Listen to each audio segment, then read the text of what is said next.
Alright, gather round, gather round. I want to read to you a media release from the Reserve Bank of Australia, a statement by their Governor Philip Lowe about the monetary policy decisions, and this is from the 7th of February 2023. At its meeting today, the board decided to increase the cash rate target by 25 basis points to 3.35%. It also increased the interest rate on exchange settlement balances by 25 basis points to 3.25%.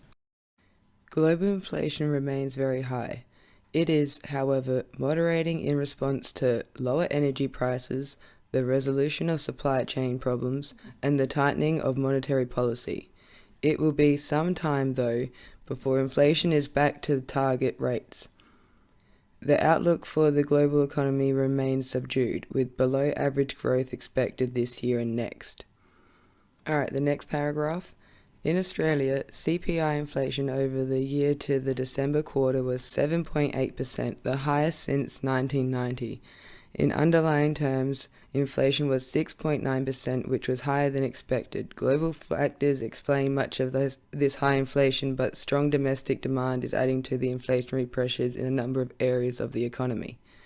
Alright, so everyone's on the same page. CPI, Consumer Price Index, that is calculated by the ABS, the Australian Bureau of Statistics, and it is made up of thousands of items and the increase of them, which I think then is categorized into 82 expenditure classes and then 11 or so groups. And interesting fact on how it said the highest since 1990. Well, 1990, I think 1996, was when the Reserve Bank and the government agreed on the importance of an inflation target. I'll put a graph up or something. As you can see, 2 to 3%. Oh, and since 2017 or 18, they've calculated the CPI at least once a year. Before that, I believe it was every 5 or 6 years. Moving on to the next paragraph. Inflation is expected to decline this year due to both global factors and slower growth in domestic demand.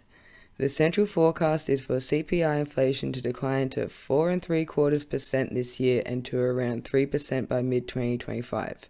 Midterm inflation expectations remain well anchored, and it is important that this remains the case. And look, I know this is tedious, but I actually care about informing people. So let me show you what ABC had in their financial report in the days I was making this. Let me show you the information they presented to everyone about the same topic. The minutes of the Reserve Bank's February board meeting came out today, and the main thing is that they didn't even consider not hiking rates. In December, they said they had 3 options: 0.5%, 0.25%, and nothing. This time, the nothing got dumped. Alright, the next paragraph. The Australian economy grew strongly over 2022. The central forecast is little change from 3 months ago, with GDP, gross domestic product, growth expected to slow around 1.5% over 2023 and 2024. The recovering in spending on services following the lifting of COVID restrictions has largely run its course, and the tighter financial conditions will constrain spending more broadly. And I just got to quickly add to that yeah, no shit, GDP was high when you had high inflation, because GDP's all of everything that's generated in the whole country. And if there's inflation, everything costs more. Obviously, you're going to have higher GDP. The labour market remains very tight. The unemployment rate has been steady at around 3.5% over recent months, the lowest rate since 1974. Alright, the thing with that is, right now with Australia's population of like 26 or so million.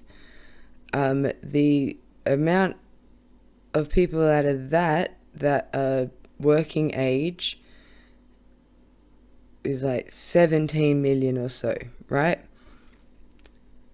Back in 1974, the entire population of Australia was around 17 million, and therefore the working age population is even smaller than that. And so if you were to have the same unemployment rate, they are very drastically different numbers depending on the time you're talking about. So, yeah, that's why I always have an issue with the way information is presented, the way we communicate these things to people. Job vacancies and job ads are both at very high levels, but have declined a little recently. Many firms continue to experience difficulty hiring workers, although some report a recent easing in labour shortages. As economic growth slows, unemployment is expected to increase. The central forecast is for the unemployment rate to increase to 3.75% by the end of this year and to 4.5% by mid-2025. See what that really says when you consider that these are people's lives. The central forecast is for tens of thousands, if not hundreds of thousands of Australians to end up unemployed. And not only that, but because when unemployment is low, that means wages are higher, tight labour market. So, safe to say that if unemployment is high, that's it for wages. And then here's the very next sentence. Wage growth is continuing to pick up from the low rates of recent years, and a further pickup is expected due to the tight labour market and higher inflation. Given the importance of avoiding a price-wage spiral, I've got a few things to say about that. I'll finish this paragraph. The board will continue to pay close attention to both the evolution of labour costs and the price-setting behaviour from firms in the period ahead. Interesting. I've got a lot to say about the price-setting behaviour of firms as well. But I'll talk about the price-setting behaviour of firms at the end of this, because for the moment, let's focus on the price-wage spiral and the importance of avoiding one. Alright, what is a price-wage spiral? Well, they reckon it's when workers ask for higher wages and then to pay for them, that will then make everything cost more and then, be a driver of inflation and, a spiral. Fascinating, considering the whole reason we're having this discussion is because they're going to keep increasing interest rates to try and bring inflation down, which could lead any reasonable person to assume that then the lowering of interest rates is what caused this inflation. It seems fine to cause inflation with a bunch of money that was cheap to borrow, but it is important to avoid increase in wages because that might cause things to cost more. Now, the next paragraph I'm going to read to you is going to explain how they intend to lower inflation by increasing the interest rates. The board recognizes that monetary policy operates with a lag and that the full effect of the cumulative increases in interest rates is yet to be felt in mortgage payments. There is uncertainty around the timing and extent of the expected slowdown in household spending. Do you understand? Now, the fact that the rates were lowered not that long ago because of the pandemic, a couple of years ago. So, people making repayments would be not very far along in the process. I'll put up some visualizations to help. Now, to further help you see the predicament many people are in, let's go through the cash rate back through time. We'll see how it's increased recently, and then how it was decreased, and what it was before that. So that's it currently at 3.35%, and then as we go back to September 2022, it's at 2.35%, and then pretty much nothing for a period of time. And then when we get back to 2019, 18 and beyond, it was chilling at 1.5% for the most part. And you see, because I might just be some random person on YouTube, but I care about informing people. I care about my fellow Australians, and I need to share this with people and share the information that is obviously relevant, because this isn't right. I should show you some more ABC reporting on it. We'll get a little bit more information from it, but I mainly want to show you the advice they're giving for people in this situation. Around 880,000 low fixed rate loans move on to more expensive variable rates. A lot of people I'm speaking to, their cost of their housing has now exceeded 30%, which is putting them into severe financial hardship and sacrificing bills and other expenses like medical expenses to make their mortgage repayments. If you're in that boat, experts say to get on the front foot with your lender. After asking for the lowest rate possible or trying to refinance, Professor Kathy Walsh says there are a couple of key things you can do if you've built up equity in your home. You've currently got a 25-year mortgage, you push it out to a 30-year mortgage. That will give you a bit more breathing space and reduce your mortgage repayments. You might be able to go to an interest-only payment. Remember, you have a legal right to ask for assistance if you're having trouble paying your mortgage temporarily. Just ring your lender and ask to speak to their financial hardship team. You may be able to arrange a pause or reduction in repayments or to get your fees waived. You've got more options if you get in quickly and talk to them about what you can do than if you wait till you've missed payments. I think a lot of people we've been speaking to have actually been middle income earners that are struggling to pay their mortgage. A financial counsellor can help you budget and looks at ways to manage your overall debt. One of the last resort options is using your retirement savings.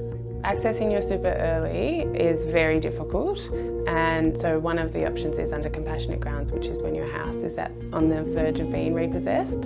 So legal action would really have to have started for that to be possible, and then you'd have to go through the process of applying through the ATO. Finally, if you get really stuck, it's better to sell your own home than let the bank repossess it. You'll get a better price, and it's expensive to have your house repossessed. There are fees, legal fees, court fees that the bank doesn't want to pay for, so that will come out of your pocket. So plan, get ahead to put yourself in the best financial position. And finally, I want to quickly revisit the price setting behaviour of firms. And now for an example, I'm going to use a company I enjoy picking on. They're from the same state as me, Santos. Here's from their most recent financial report. We'll use LNG as an example. You can have a look at how much they produced from one year to the next, right? Now we'll look at how much they sold it for. And now to my calculations, even though they increased the actual amount only by 28% or so, sold it for an increase of 148%. That's what I'm saying. That's what my math is telling me. So that's some interesting price setting behavior by firms, especially when you consider, gas, especially if you have places making their electricity with gas, and, the knock-on effect of inflation from higher power prices. There's a lot of our problem right there. So, let's attack people with mortgages though. That will solve everything. Let's continue to allow huge corporations to make record profits and get money hand over fist and attack just average households, which are feeling a tight, painful squeeze. Thanks for watching. I hope you learnt something from this, and stay tuned for another installment of What Do You Mean, the Economy?